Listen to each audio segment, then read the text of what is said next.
Welcome to Topic Independent News. Today we are covering what might lead us to another world conflict. Hold on to your life jackets and dive with us.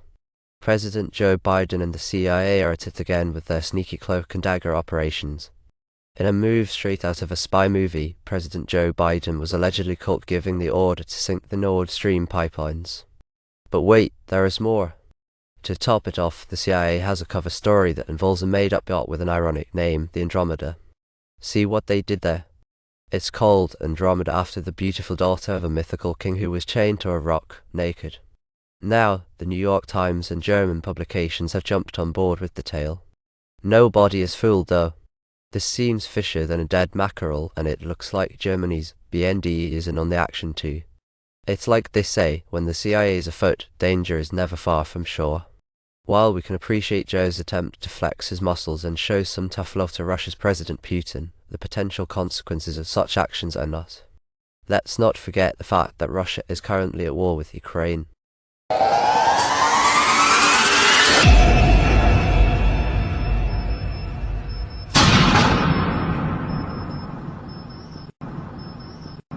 Well, folks, it looks like we have a fishy situation on our hands, and I mean that quite literally. And no, it is not about the CIA this time.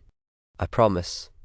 In a bizarre incident to the counter in Warren, a 60-year-old man, Md Jabal Hussain, has been charged with assault after indulging in a squabble with a store clerk, allegedly using a frozen fish to attack a store clerk. Yep, you heard that right, a fish. The clerk, in a bid to disperse Hussain, mentioned that the fish counter had closed thanks to Ramadan at 7 p.m. This, however, seems to have aggravated the man. So, what did he decide to do, you ask? Well, the man, in a totally rational, level-headed, and, of course, non-violent move, decided to, hit the clerk.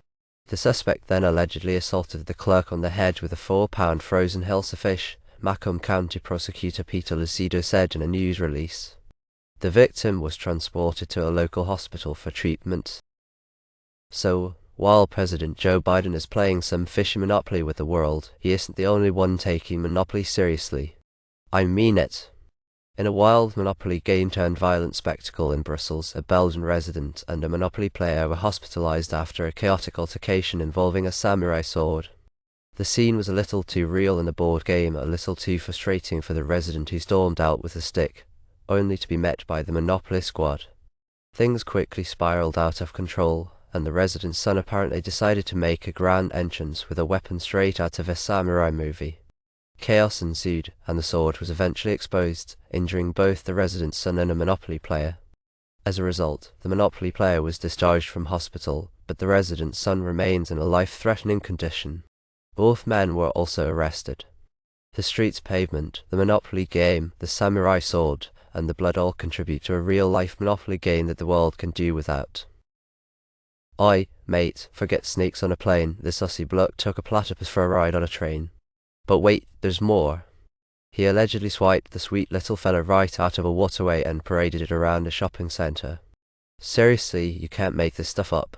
The man allegedly removed the little critter from a waterway up north and took it on a trip to the shops, where he showed it off to unsuspecting commuters. Now, he's due to face animal protection charges, with a possible fine of up to a whopping $430,000.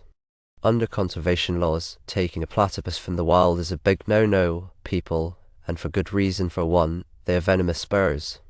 Yikes! Yes, they are one of the few living mammals that produce venom.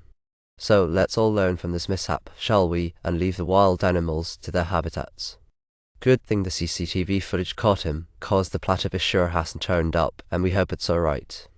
Don't go taking wildlife from the wild, people. It's a crime, and a dangerous one at that. You don't want to mess with those Aussie critters. They're tougher than a meat pie, and as you now know, they also are venomous, as everything in Australia.